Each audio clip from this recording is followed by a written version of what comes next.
Hi everyone. I think I always say hi like that. Hi everyone. Welcome to my Wednesday video. And I think we're just going to talk about the pregnancy. So I am 14 weeks. So I have reached the blessed second trimester because the first one was really hard. And I know a lot of you know a lot about that. And a lot of you, the first trimester stuff seems to go your whole pregnancy, and man, I've never had to deal with that, thank goodness. But I do have a couple things that tend to follow me through every trimester. Really, it's that I get sore. I get really sore and have lots of cramping. I had a ton of it with Ella, which had me on and off of bed rest occasionally. I couldn't really lift Caleb. I couldn't really lift a gallon of milk. So I kind of struggled with that. Colin, I had a little bit of it, but it wasn't quite as bad. This one I'm feeling a little bit more sensitive with, but I've had 3 babies and they were giants. I just kind of have to expect that this is how my body's going to react, and you know, it's okay. And I have been feeling exhausted. I mean, just so tired. So I think for that, I don't know how to get through that really with 3 little ones, especially with homeschooling.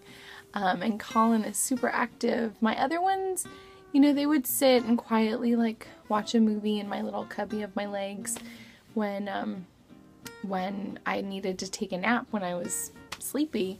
But Colin is not like that. Colin won't sit down for the right movie maybe, but the right movie only comes along for him like once a year. Like I think Frozen actually was the only one, and he's over that big time. So yeah, I'm trying to find something to keep him occupied safely enough to where I can close my eyes, because he's kind of stopped napping, which has also been pretty typical of me being pregnant. My kids just decide to stop napping. I'm just so tired. That's the biggest thing right now. I'm just really tired.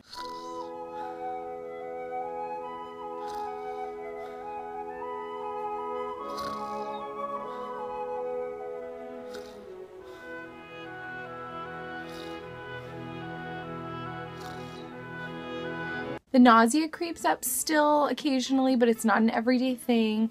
I have an appetite. I can think about food now, whereas I could not in the first trimester. It was one of those things like kind of grab whatever and don't look at it, because I couldn't think about food. I couldn't look at food or talk about food.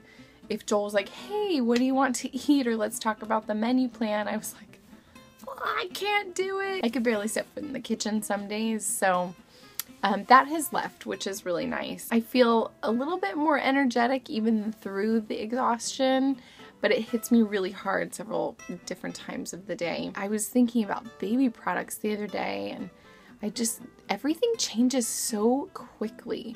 So I'm kind of like simple. Right now I really just want a maternity pillow, and I want it in the shape of a U, because then I'd have back support and wouldn't have to turn all the time, because my belly hurts so bad at night when I'm turning. It's pretty simple. I got some maternity pants that I told you about the other day that was really nice. I got them for $2, which was so awesome, and I need more. I totally need more pants, especially because with Colin and Caleb, I was able to wear the pants that go low, the maternity pants that go low, and I didn't like the ones that went high. And with Ella and with this one, I can only wear the ones that go high. So like the pants situation, I'm like every other child so far has been, I need a different set of pants. And I try to like pass things on, because if I just hold on to it, I feel greedy and like selfish. And so I'm just like, oh, I'll just get rid of it. You can just hang on to it. If you need to give it back to me, you can. If you want to pass it forward, you can. So now I'm kind of in this place of like, oh, I need some maternity pants and some shirts. And it's cold weather, so I need more layers. And so that's kind of been complicated. I don't know how you feel about it when you've been pregnant, or if you know someone who's been pregnant or whatever, but that has been complicated. And yes, we live in California, but it still gets a little chilly, especially for me, and with all my little weird health things, the cold really, really affects my body. And so it's important for me to stay nice and cozy. I don't know if you guys want to see the bump progress. Let's see if I can climb up here. That's really not a great shot. Let's see. I can just point the camera down maybe. No, it doesn't really work. Let's see if I can do it a little bit better. No, that's not the best shot of it.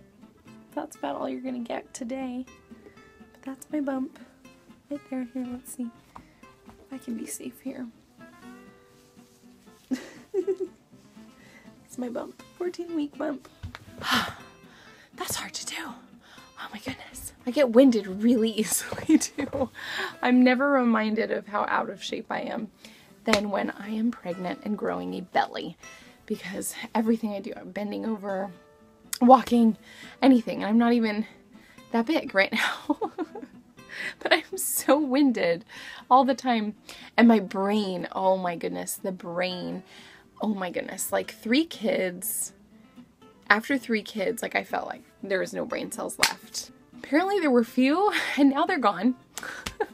So it should be interesting to see how life is as they start, or they continue to just drop off. So I'll be like, wake up, who are you? Where are we? I have no idea. Because that's kind of how I feel like. And mid-conversation, I will completely forget and have no recollection of what I'm talking about. I'll put things in weird places. I'll ask people weird questions. And they're like, I don't even know what you're talking about. I do ask my kids for help all the time, and they are super helpful still, which is really great. And they take good care of the baby. And I just try to talk to them and tell them, like if they're climbing on me or something, like, oh, watch the baby's right here. And I feel like that kind of helps them give an awareness of like, the baby is real. The baby is present with us, even though it's not an individual yet, living outside of my body. And then I think it helps them transition as the baby actually comes and does become like a real person living outside my body, because then they, know that, oh, the baby is right there, and they're used to mommy's language like that, and I'm still giving them attention while introducing that, oh, the baby's right here, be careful, and we have to be gentle because the baby's here, and watch out for the baby, and how can we take care of the baby, and things like that. And so they really connect well with it in that regard, and hopefully that will transition, especially for Colin, because he's the youngest. I do feel like Colin is getting some separation anxiety, which I'm trying to think, I don't think he's had that since he was like 5 months old. It's probably pregnancy related, but he does love the baby, and he loves rubbing the belly and kissing the belly and talking to the baby and all of that. So I'm not sensing any jealousy issues, but his separation anxiety has happened. So I kind of recall Caleb going through something at 2 with separation anxiety, but I was just at the end of my pregnancy with Ella when he was 2. Well, not quite, I guess. I don't know, because I have no brain cells left. So that's kind of this week's update in a nutshell, and it's definitely a nutshell because it's a whirlwind. Life feels like a total whirlwind with 3 kids and a pregnancy, like just trying to keep track of all of it. And I'm just really honestly being very prayerful about coming into the land of 4.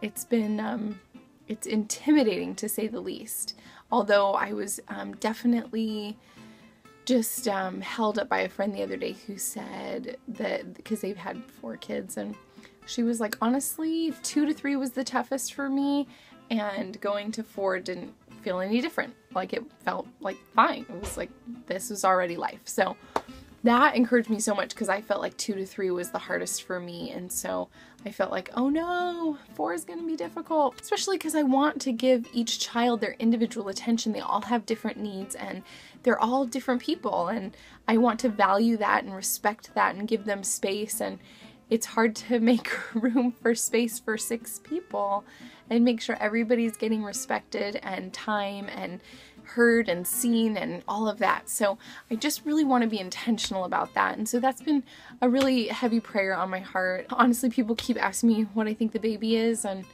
I don't know. I have no instincts like that. I think I told you guys before, I have no instincts about what my kids are ever going to be. And I'm not all that concerned. You know, I guess sometimes if I think about it, sometimes I'm like, oh, I think it's a boy. And sometimes I'm like, oh, I think it's a girl. But I just keep landing on the fact that it doesn't matter. It does not matter. I feel very blessed to have 3 healthy kids, and I just really, really hope that we're blessed with another healthy child, and that I can manage being a mommy of 4 kids and do a really good job. So I hope that you've enjoyed my update. It's been kind of boring, I'm sure, because this mama is tired. And I know you always hear me say that, but I'm extraordinarily tired. I look forward to reading any comments or questions you might have that I can answer in another video. And I am off to a free chalkboard hand lettering class. I'm really excited about it, and I really hope that it goes well, and I'll give you guys an update on it. It's going to be taught by this amazing chalkboard artist that I'm very excited about, and she actually is part of our faith community. And so it'll be really fun to see what she teaches us, and I feel so blessed that it's free. But I need to hit the road and go to that, and I'll give you an update on how that goes and how projects are going. And we have some cool things that I'm trying to work on, and it's exciting and nerve-wracking all at once. So yeah, but I hope you guys are all well, and I will talk to you soon. Bye!